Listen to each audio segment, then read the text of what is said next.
Gdje ste biti vidjeli? Danas ću vam pokažem kako da skinete i da ubacite teksturu Minecraft. Pa idemo da krenemo. Danas da ubacimo mnogo. Još treba vidjeti podavnicu. Majko mi zove nešto slatko. I ću da skinem, znači ovo će nam bude deskripcija. Sve to je vlada sigurno. Malo zove da to vidimo, ali to ću da skinemo. Znači, download, evo ga ovdje. Ovo brzo se skine. I nemojte ovo da pritiskate da se otvori. Evo kad se skine, odete u start menu, kompjuter, idete u downloads, znači tamo gdje su vam se skide ove stavkice. I sad ovo prebacite na desktop. I onda ovo slobodno basite. Odete u Minecraft i sad odite ovdje na opcije, idete paketi resursa. Evo ja ovdje već imam dve teksture.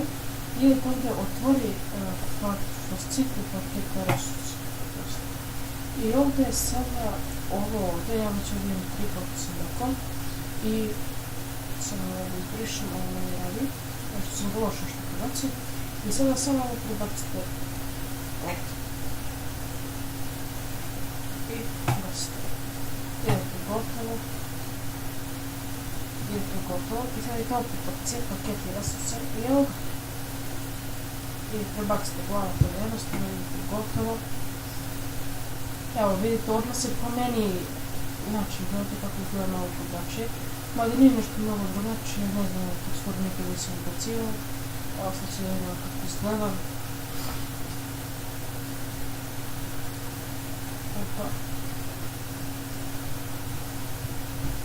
Evo vidite koliko je drugačije, evo sad ste vidite, gledajte kocke kako su blok trave napravili. Nije bilo zeleno, što je dobro. Ovo je neka vratno neka glupa tekstura, sad se imamo malo mačem kako stoji, što je dobro. Gledajte ovo. Gledajte ovo.